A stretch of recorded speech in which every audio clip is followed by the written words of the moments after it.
Amigos, la Asamblea Nacional dejará de ser de una u otra manera dirigida por mayorías, y es que las minorías móviles se imponen y condicionarían la agenda legislativa. Los bloques miden ahora la calidad de las propuestas y no la cantidad, dice la prensa nacional. Y para abordar precisamente estos temas, nos acompaña esta mañana el abogado Héctor Yepes, asambleísta por el movimiento político Creo. Qué gusto contar con su presencia esta mañana. Buenos días y bienvenido. ¿Qué tal, Luisa? Muy buenos días y buenos días a todos quienes nos sintonizan. ¿Cómo queda el movimiento político Creo ahora que las minorías móviles parece que van a tomar la batuta al seno de la Asamblea Nacional? Yo creo que todavía es difícil predecir qué es lo que va a ocurrir. Lo cierto es que ningún partido tiene solito mayoría en la Asamblea, a diferencia de estos últimos 12 años de Alianza País, y eso obliga a dialogar entre todas las fuerzas políticas para elegir a las autoridades. Ahora, lo más importante que quien se siente en la presidencia, en las comisiones, es tener un acuerdo para cambiar el rumbo de una Asamblea que le ha dado la espalda a la gente en temas como la inseguridad, la tabla de consumo de drogas, los créditos estudiantiles, leyes para el empleo y la producción, que si bien se han hecho algunas cosas, mire el tema de la tabla de consumo de drogas, estamos a 2 años de periodo y no se elimina, el gobierno tampoco lo hace. Asambleísta Yepes, no obstante, si en 2 años, ¿verdad?, de esta asamblea no han logrado que dé resultados o frutos ese diálogo o consenso, ¿quién nos garantiza que en los próximos 2 años sí van a poder lograr avanzar con toda la aprobación de propuestas tan importantes como las que usted hace referencia y también avanzar en el tema de fiscalización? Bueno, hay cosas en que sí hemos avanzado. Esta semana, por ejemplo, debatimos una reforma que hemos propuesto para que haya educación cívica en valores en todas las escuelas y colegios del país. También hemos aprobado un informe que ya está para votar en el Pleno de la Asamblea, que exige que los bienes de inmobiliar, los bienes incautados del narcotráfico, crimen organizado, vayan a servir para prevención y rehabilitación del consumo de drogas, como casas de acogida, albergues, voluntariado en general. Entonces mucho depende aquí de la voluntad política que haya en estos próximos 2 años. Pero hay muchos que coinciden que quien dirija la asamblea, sea hombre o mujer, sin duda va de alguna manera a poder marcar y determinar el rumbo, si tiene voluntad y decisión política de hacerlo, de avanzar. ¿Cuál debe ser el perfil de quien se convierta en el próximo presidente o presidenta de la asamblea? ¿Debe ser correísta? ¿Debe ser morenista? ¿Debe ser de las minorías? ¿Debe ser de las mayorías? ¿Debe estar alineado o no al gobierno o simplemente distante? Yo creo que lo ideal sería que haya alguien en la presidencia de la Asamblea que sea independiente del gobierno.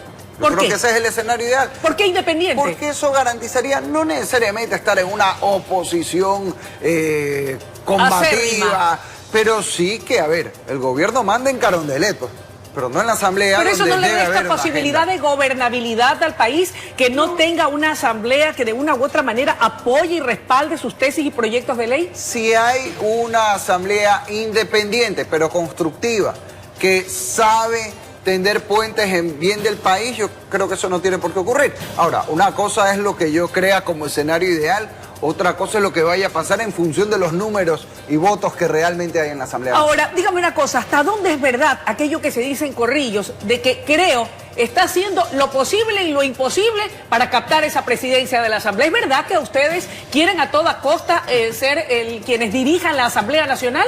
No, eso no es verdad. ¿Por qué? ¿No es cierto? ¿No es cierto acaso? No. Ha habido propuestas de candidaturas.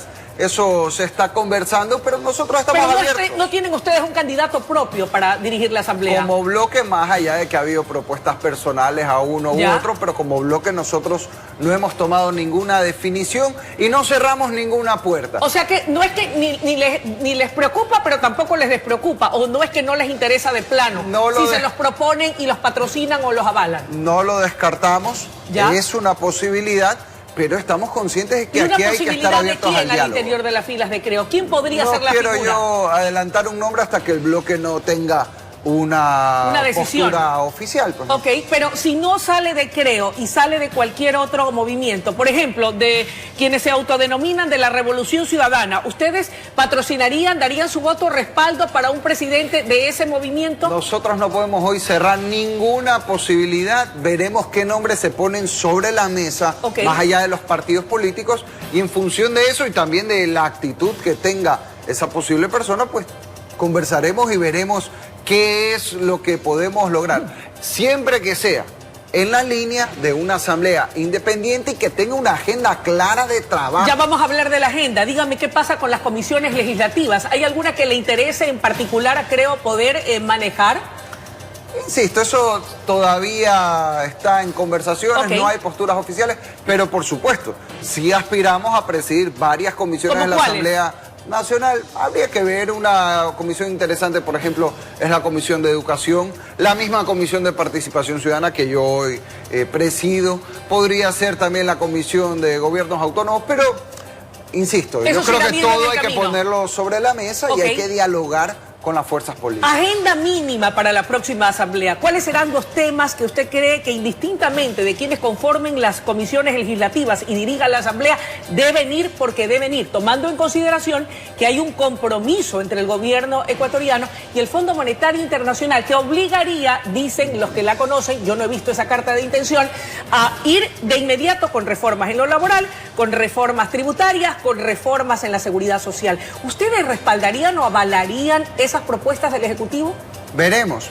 Yo creo que es positivo que haya un préstamo del Fondo Monetario a bajas tasas de interés y a largo plazo. Okay. Eso es bueno. Hasta allí. Pero ojo, hay que ver las condiciones. Nosotros no vamos a firmar aquí un cheque en blanco para que sea lo que le da la gana.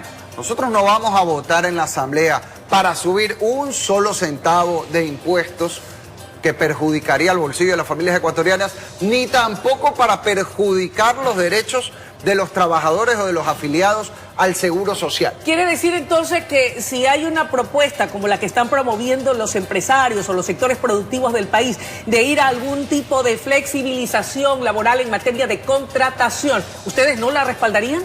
Depende del contenido de esa propuesta. Y de las condiciones. Ojo, a ver, si es una propuesta, por ejemplo, Ya. para ajustar la ley a la realidad del trabajo en el campo, Ya. donde tenemos 70% de informalidad, ¿por qué? Porque la ley actual es irreal, pues no contempla el día a día del Además que sé agricultor que y es del el año de la campesino. pera. Claro. Oiga, Entonces, abogado, ahí, por supuesto ahí sí que la apoyaría. eso no es perjudicar a los y el trabajo trabajadores. por horas, por ejemplo, porque hay creo mucha que también. gente como amas de casa o como adultos mayores que todavía se sienten en capacidad de producir, pero pues a lo mejor las empresas no están en condiciones de contratarlos a tiempo completo, pero les pueden dar trabajo por hora siempre que se respeten las condiciones de seguridad Exactamente. social para ellos aún por horas. Exactamente, es que eso no es perjudicar al trabajador, eso es ayudar a quien hoy no tiene trabajo pueda conseguir un empleo y lo consiga de manera formal, no tenga que irse a la informalidad sin seguridad social, sino que la ley contemple esa modalidad, cosa que se lo afilia al IES, firma un contrato, tiene estabilidad. Oiga, pero habrá que ver, pues si no saltan ahí los dirigentes de los movimientos de trabajadores, que para ellos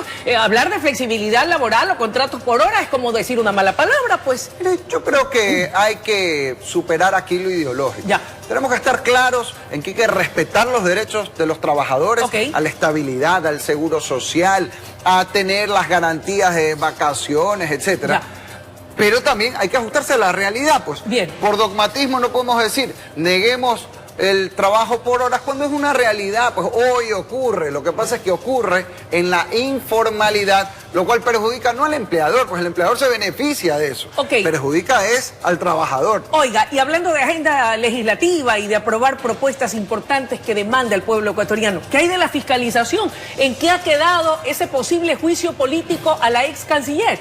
Está avanzando, lamentablemente lo han tenido dormido durante meses, por vaya uno a saber qué tipo de acuerdos por debajo de la mesa, pero hoy ya está avanzando un juicio que ha sido presentado por 3 asambleístas de Creo, por Fernando Flores, Byron Zuquilanda, Marcelo Simbaña, también con Cristina Reyes del Partido Social Cristiano. ¿Pero tendrá consenso, cree usted? Mire, veremos. Yo creo que es evidente que si la señora Espinosa fue canciller cuando fraudulentamente le dieron una nacionalidad a Julian Assange diciendo que hasta vivía en el Ecuador cuando todos sabíamos que estaba en la Embajada de Londres, eso no resiste el menor análisis. Ojo, también la fiscalización tiene que ir a los temas del día a día. Nosotros la semana pasada aprobamos una resolución unánime en la Asamblea para que se refinancien las deudas de los créditos estudiantiles de miles de jóvenes que hoy están en coactiva, que les caen con medidas que le prohíben hasta trabajar, cuando no pueden pagar sus préstamos estudiantiles del IES o fueron becarios en su momento. ¿Por qué? Porque no tienen trabajo por la situación pero del si país. se las refinancien y tengan juicios de coactiva, si no encuentran trabajo, igual, refinanciadas o no podrán pagarlas. Totalmente de acuerdo. Por eso este lunes yo he vuelto a presentar una ley de crédito estudiantil sin intereses, para que no solo haya créditos sin intereses desde el Estado, como lo hace Colombia ya con 20.000 jóvenes al año, sino también se regulen las condiciones de los créditos. Un joven sin trabajo debe tener pues un plazo de gracia. Y además, cuando tiene trabajo, la cuota de pago debe ajustarse al ingreso que tiene, porque no debe cobrarse lo mismo al que gana el básico, por supuesto, que a quien gana $1.000, $2.000. Hay que ajustarse a la realidad de cada uno. Esperemos en todo caso que tenga acogida el seno de la Asamblea. Gracias por haber estado con nosotros esta mañana y estaremos muy atentos de lo que ocurra al interior de cada una de las bancadas legislativas que conforman la Asamblea Nacional. Muchas gracias, Luis. Amables televidentes, era la intervención de Héctor Yepes en su calidad de asambleísta por el movimiento político Creo. Momento de una pausa y enseguida regresamos con mucho más desde la noticia Primera Emisión. Ya volvemos.